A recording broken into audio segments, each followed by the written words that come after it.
Welcome to open talk. నేను విజయ్. ఆయన జీవితమే ఉద్యమాలమయం. ఆయన మావో ఉద్యమంలో కీలక పాత్ర పోషించారు. ఆ తర్వాతి కాలంలో టీఆర్ఎస్ నిర్మాణంలో భాగస్వాములయ్యారు. తెలంగాణ ఉద్యమంలో కీలక పాత్ర పోషించారు.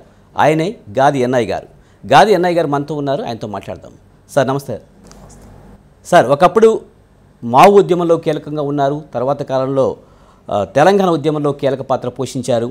తెలంగాణ వచ్చాక 10 ఏళ్ళు బీఆర్ఎస్ పాలన చేసింది. తర్వాత ఇప్పుడు కాంగ్రెస్ అయితే పరిపాలన చేస్తుంది. తెలంగాణ ఉద్యమ ఆకాంక్షలు నెరవేరయ్యా? తెలంగాణ ఉద్యమ ఫలాలు ప్రజలకు అందే అంటారు? తెలంగాణ రాష్ట్ర సాధన అనేది ఒక సుదీర్ఘ స్వప్నం. ఇది ఒక పార్టీతోటో, లేకపోతే ఒక వ్యక్తితోటో, లేకపోతే ఒక కులంతోటో, లేకపోతే ఒక జెండాతోటో, ఒక మతంతోటో ప్రారంభమైనటువంటి ఉద్యమం కాదు. తెలంగాణ ఉద్యమం 4 కోట్ల తెలంగాణ ప్రజల ఆకాంక్షలు దీంట్లో ముడిపడి ఉన్నాయి. దీంట్లో రాజకీయపరమైన అంశాలు ఉండొచ్చు, ఆర్థికపరమైన అంశాలు ఉండొచ్చు, లేకపోతే ఇక్కడ ఉన్నటువంటి ఈ అసమానతల సంబంధించిన అంశాలు ఉండొచ్చు, ఈ సంపద కాపాడుకోవడం ఉండొచ్చు, సమాజ అభివృద్ధి. ఈ సమాజ అభివృద్ధితోటి ముడిపడి ఉన్నటువంటి తెలంగాణ రాష్ట్ర సాధన అనే ఒక పవిత్రమైనటువంటి ఒక లక్ష్యం దాదాపుగా 1953లో ప్రారంభమై 56, 69 తిరిగి మళ్ళా 1997 మలిదశ ఉద్యమం ద్వారా భువనగిరి కేంద్రంగా జరిగినటువంటి గద్దరన్న నాయకత్వంలో మా అందరి భాగస్వామ్యంతో ప్రారంభమైనటువంటి తెలంగాణ రాష్ట్ర సాధన ఉద్యమం ఏదైతే ఉందో, దీంట్లో ప్రధానంగా ఈ ప్రాంతంలో మనం పెద్దలు చెప్తారు కదా, అంగట్లో అన్నీ ఉన్న అల్లు నోట్లో శనుందని. ఈ ప్రాంతంలో సకల సంపద కలిగిన ప్రాంతం అయినప్పటికీ దరిద్రం ఎందుకున్నది? సకల సంపద కలిగిన నా తెలంగాణలో దరిద్రం ఎందుకున్నది?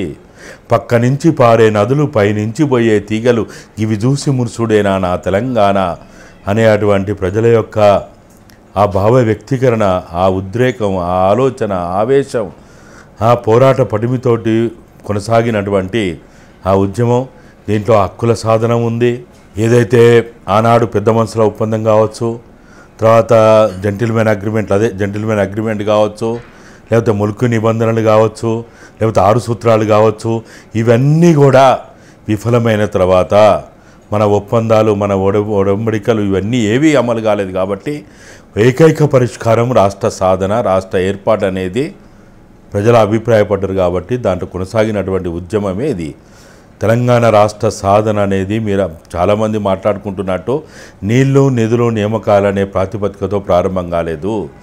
ఇది బోగస్ నినాదము. ఇది పాలకుల కుట్రల ప్రారంభమైనటువంటి నినాదము. తెలంగాణ రాష్ట్ర సాధన జరిగిన తర్వాత విద్యారంగంలో సమూలమైన మార్పులు తీసుకురావాలి, వైద్య రంగంలో సమూలమైన మార్పులు తీసుకురావాలి.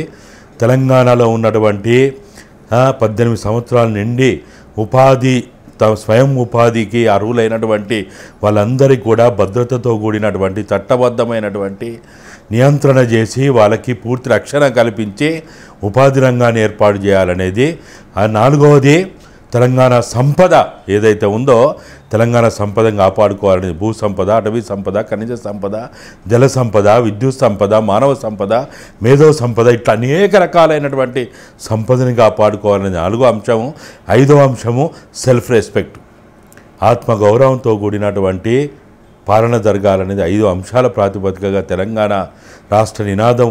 అది 53లో, 56లో, 69లో, 97 ప్రారంభమై 2014 వరకు అనేక మంది అనన్య త్యాగాలు చేస్తే తెలంగాణ వచ్చింది.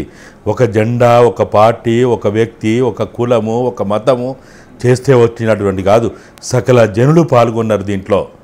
మిలియన్ మార్చ్ కావచ్చు, సకల జనుల సమ్మె కావచ్చు, వంట వార్పులు కావచ్చు, అనేక రకాలైనటువంటి ఉద్యమ రూపాలు చేయడం వల్ల దాంతోపాటు సుమారు 2000 మంది తమ కుటుంబాలని, తమ వృత్తులని, తమ భవిష్యత్తుని ఏమాత్రం ఆలోచించుకోకుండా తెలంగాణ ఈ తల్లి సంఖ్యలను విముక్తి చేయాలని, తెలంగాణ భవిష్యత్ తరాలకి సంపద దక్కాలని, పరాయి పాలనలో మనం బతకొద్దని, ఈ అసమానతలు లేని తెలంగాణ రావాలని, సామాజిక న్యాయం రావాలని, ప్రజా తెలంగాణ రావాలని, ప్రజాస్వామిక తెలంగాణ రావాలని కలలుగని తెలంగాణ తెచ్చుకున్నాం. కాబట్టి దీంట్లో ఇప్పుడు వీళ్ళు బయట కొంతమంది మాట్లాడుతున్నట్టు ఒక పార్టీ వల్లనో ఎవరో ఒక వ్యక్తి సావు నోట్లో తలబెట్టి తెలంగాణ తెచ్చిండనో, లేకపోతే ఒక కులము ఒక జెండా వల్ల తెలంగాణ వచ్చిందనో, ఒక కోటరీ వల్ల తెలంగాణ వచ్చిందనేది అది అవాస్తవం, అది వాస్తవం కాదు. తెలంగాణ రాష్ట్ర సాధన పార్లమెంట్, లోక్సభ, రాజ్యసభలో బిల్లులు పెట్టడానికి ఒక్కరని కాదు, ఆఖరికి బిచ్చగాళ్ళు కూడా జేఏసీలు పెట్టుకున్నారు, ట్రాన్స్జెండర్లు జేఏసీలు పెట్టుకున్నారు.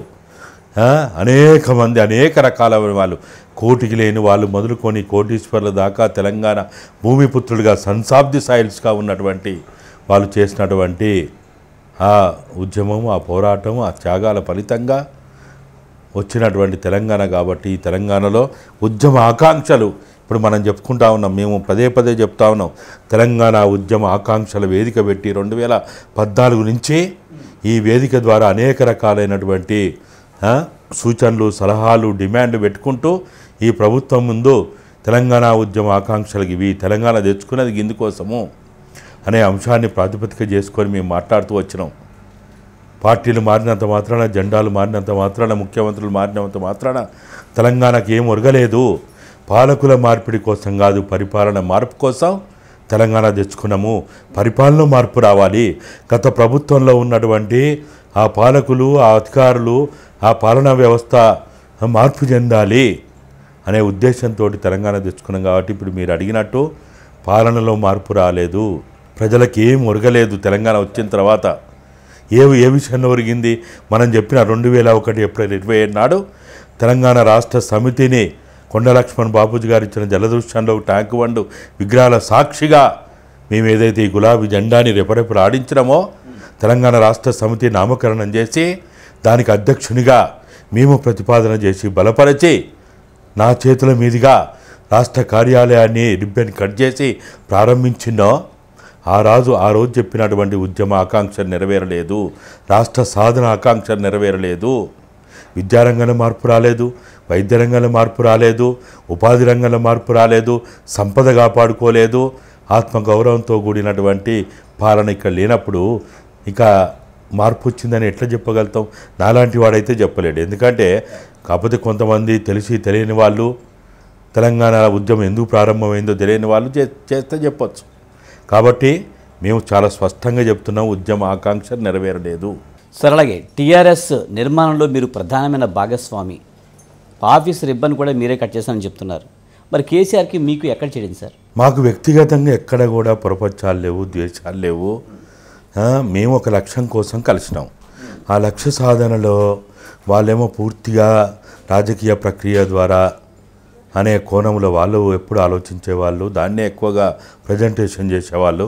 మేమేమో ఉద్యమ కోణంతో పాటు రాజకీయ కోణం ఉండాలని మేము అనేవాళ్ళం.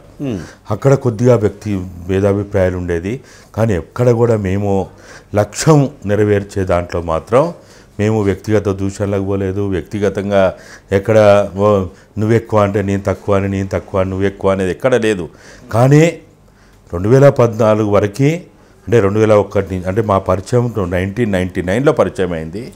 1999 నుంచి 2001 వరకు టీఆర్ఎస్ పార్టీ ఆవిర్భావం వరకు జరిగినటువంటి కొన్ని వందల వేల గంటల ఆ చర్చోపచర్చలు, మేధోమథనంలో మేము చాలా విషయాలు మాట్లాడుకున్నాము.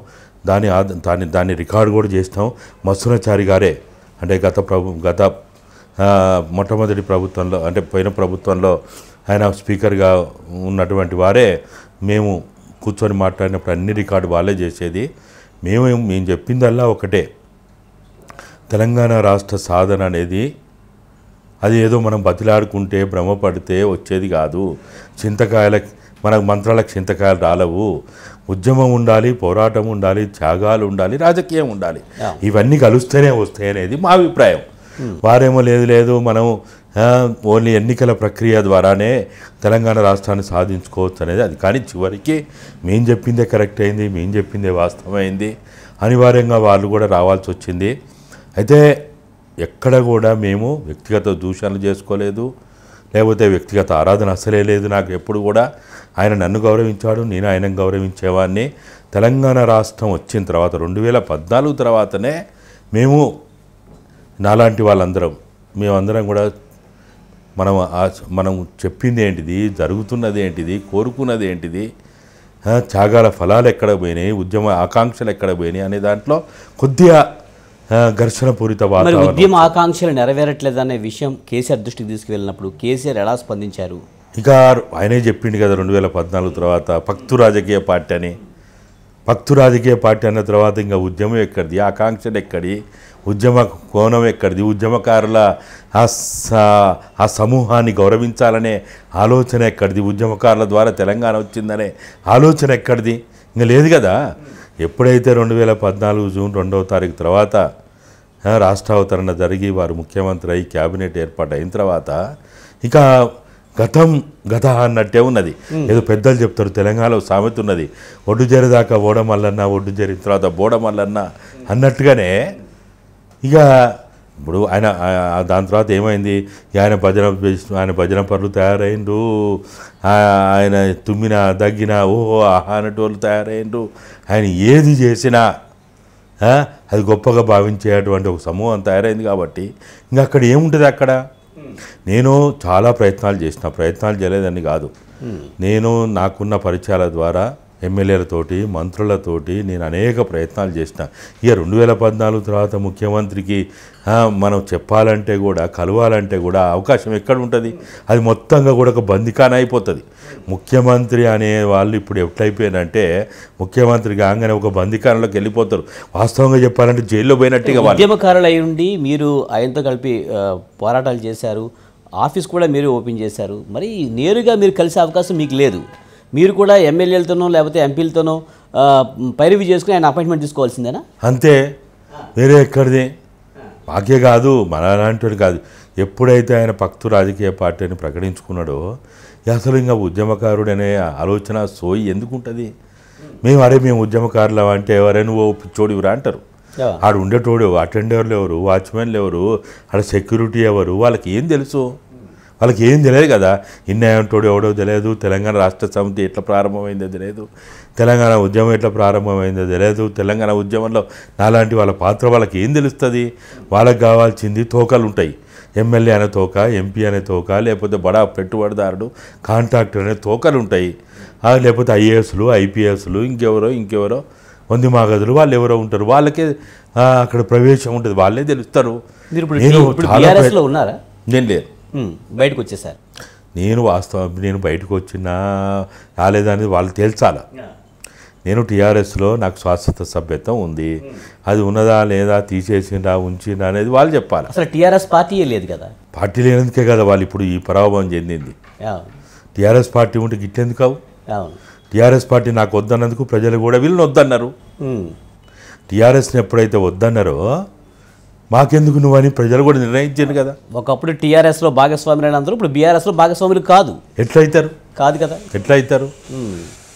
చేసుకోవాలని వీళ్ళకి లేదు, కావాలని వాళ్ళకి లేదు. ఇప్పుడు నాకు తెలంగాణ రాష్ట్ర సాధన కోసం నాకు ఒక పార్టీ, ఒక జెండా, ఒక పేరు ఏదైతే ఉందో అది నేను ఎప్పుడూ గౌరవంగా భావిస్తా. నాకు మంచి జరిగింది, సమాజానికి మంచి జరిగింది అన్నప్పుడు గొప్పగా భావిస్తా. కానీ అసలు నువ్వు టీఆర్ఎస్ వద్దని నువ్వు వెళ్ళిపోయిన తర్వాత నువ్వు నాకెందుకు? ఎక్కడ కూడా పెద్దలు ఏం చెప్తారంటే ఇప్పుడు నేనున్న ఇక్కడి నుంచి అక్కడికి ఎంత దూరమో అక్కడి నుంచి ఇక్కడికి అంతే దూరం కదా. నేను నన్ను వద్దన్న తర్వాత మిమ్మల్ని గౌరవిస్తున్నా, ప్రేమిస్తున్నా, మాటలు చెప్పడం కాదు కదా. అది నడవదు కదా. కాబట్టి తెలంగాణ రాష్ట్ర సమితి అనే మూడు పదాలను ఎప్పుడైతే వద్దనుకున్నారో, టీఆర్ఎస్ అనే 3 అక్షరాలను ఎప్పుడైతే వద్దనుకున్నారో ప్రజలు ఏమన్నా తక్కువనా? ప్రజలు చాలా గొప్పోళ్ళు. అరే నువ్వు నన్ను వద్దనుకున్నప్పుడు నువ్వు నాకు ఎందుకురా అని అనుకుంటారు కదా. లేకపోతే ఈ పరిస్థితి ఎందుకు వచ్చు, ఈ పరాభవం ఎందుకు చెందు? సార్, రాజకీయంగా కేసీఆర్తో మీకు విభేదాలు ఉన్నప్పటికీ కూడా పర్సనల్గా ఎటువంటి విభేదాలు లేవని చెప్తున్నారు. మీరు ఈ 10 ఏళ్లలో ఎన్నిసార్లు కేసీఆర్ని కలిసి ఉంటారు? కలిసినప్పుడు ఆయన మీతో ఎలా ఉండేవారు ఏంటి? నేను ఈ 9.5 సంవత్సరాలు ఆయన పరిపాలన చేసినప్పుడు ఎప్పుడు గెలవలేదు. కానీ పరోక్షంగా క్యాబినెట్ మంత్రులం కావచ్చు, లేకపోతే ఎమ్మెల్యేల ద్వారా నేను అనేక ప్రయత్నాలు చేసిన. మీరు తప్పు చేస్తున్నారు, మీరు ఉద్యమాకాంక్షల్ని పక్కదో పట్టిస్తున్నారు, ప్రజలు ఎంతో ఆశలతోటి ఆకాంక్షలతోటి తెలంగాణ రాష్ట్ర సాధన కోసం అనేక త్యాగాలు చేసిండ్రు అని నేను చేయాల్సిన ప్రయత్నాలన్నీ చేసి ఆఖరి కాకపోతే కూడా బహిరంగ లేఖలు కూడా రాసిన 2 బహిరంగ లేఖలు రాసిన వాటిని పుస్తకాల రూపంలో ముద్రించిన వాళ్ళ ప్రతి ఒక్కరి వాట్సాప్ చేసిన మెయిల్ పెట్టిన ప్రత్యక్షంగా హార్డ్ కాపీస్ కూడా ఇచ్చిన తెలంగాణ ఉద్యమ ఆకాంక్షలు మీరు మర్చిపోయినా కానీ ఇటువంటి పుస్తకాలు అనేకం కొన్ని వేల కొలది ప్రింట్ చేసి కూడా ఇవి పంచడం జరిగింది, వాళ్ళకి ఇవ్వడం జరిగింది. ప్రతి పేజీలో తెలంగాణ ఉద్యమ ఆకాంక్షల్ని ఇక్కడ పొందుపరచడం జరిగింది. మీరు మర్చిపోయిన వాటిని నేను గుర్తు చేస్తున్నా అని నేను చాలా సందర్భాల్లో వాళ్ళకి చెప్పడం జరిగింది. కానీ ఇక అవన్నీ ఏమవుతాయి, చూడడం ముందు శంఖ ముదినట్టే అయింది. ఎవరు పట్టించుకుంటారు? వాళ్ళు ఒక మైకంలో ఉన్నారు, ఒక మత్తులో ఉన్నారు. వాళ్ళు అదొక రాజభోగం అనుభవించినట్టు ఉన్నది వాళ్ళకి. కాబట్టి ఇప్పుడు మాకు కుర్చీకి ఇస్తాలేదు, కుర్చీ కొట్లాడలేదు. మేమెందుకు అడుగుతాం మంత్రులు లేకపోతే పదవుల గురించి మాకెందుకు కొట్లాడ? మాకు కావాల్సింది తెలంగాణ కోసం అనన్య త్యాగాలు చేసినటువంటి మీరు పోయి జెండాలు కప్పి దండాలు పెట్టి జోహార్లు చెప్పినటువంటి ఆ వీరులు శూరులు త్యాగాలు చేసిన వాళ్ళు ఎవరైతే ఉన్నారో, అమరత్వం చెందిన వాళ్ళు ఉన్నారో వాళ్ళని పట్టించుకోండి, వాళ్ళ కుటుంబాలను పట్టించుకోండి. వాళ్ళకి మీరు చెప్పినట్టే 80 నెంబర్ జీవో ప్రకారము నిండు శాసనసభలో చెప్పిన స్మృతివనాలు ఏర్పాటు చేస్తాం ప్రతి జిల్లా కేంద్రంలో అన్నారు. అవి చేయండి. వాళ్ళ కుటుంబాలకు గౌరవం ఇవ్వండి. వాళ్ళ కనీసం వాళ్ళకి ఇండ్లు ఉన్నాయా లేవా, తిండి తింటున్నారా లేదా, వాళ్ళ పోషణ ఉందా లేదా, వాళ్ళకి ఆరోగ్యం ఉందా లేదా, వాళ్ళ తల్లిదండ్రులు ఏమైండ్రు, వాళ్ళ కుటుంబం ఏమైంది, అక్కా చెల్లెళ్ళు ఏమైండ్రు, అన్నదమ్ములు ఏమైండ్రు, వాళ్ళని పట్టించుకోండి. వాళ్ళ భార్య పిల్లలు ఏమైనా పట్టించుకోండి అని అడిగినాం. కానీ వాళ్ళకి గండి పిండారాలు దొరకండి, వాళ్ళకి ఏదో పెద్ద మీరు బీర్లు బిర్యానీలు ఇవ్వండి, లేకపోతే వాళ్ళు కూర్చొని ఏ పని చేయకుండా కష్టం చేయకుండా ఉంటే 365 రోజులు వాళ్ళకి భోజనాలు పెట్టండి అని మేము ఎక్కడ అడగలే. మేము బంగారు తెలంగాణ అడగలే, ప్రజల తెలంగాణ అడిగినాం. కష్టం చేసేవానికి వాళ్ళకి సముచిత న్యాయం కల్పించమన్నాం. ఉద్యమాల్లో పాల్గొన్నటువంటి వాళ్ళు మేము అడిగింది ఏంటి, కనీసం తెలంగాణ రాష్ట్ర సాధన ఉద్యమంలో పాల్గొన్నటువంటి వాళ్ళకి ఒక గుర్తింపు ఇవ్వమన్నాం. 5 రూపాయలు పెడితే ఒక గుర్తింపు కార్డు వస్తుంది. ఇప్పుడు మన గుర్తింపు కార్డు ఇస్తాం కదా, మనం ఒక సర్టిఫికేట్ ఇస్తాం కదా. 10th పాస్ అయితే, ఇంటర్మీడియట్ పాస్ అయితే, డిగ్రీలు పాస్ అయితే, పీజీలు చేస్తే, డాక్టరేట్ చేస్తే పట్టాలు ఇస్తాం కదా. అలాగే గుర్తింపు కార్డు, ఒక గుర్తింపు. తెలంగాణ ఉద్యమంలో పాల్గొన్న వాళ్ళందరికీ కూడా అది వేల లక్షల కోట్ల ఎంతమంది అన్నా కానీ అది ఎంత అవుతుంది ఖర్చు? కోట్లలో చేస్తే అంత కొడితే 2 రూపాయలు 3 రూపాయలు ఖర్చు అవుతుంది. అది ఇవ్వలేరా? అది ఇవ్వలేరా మీరు?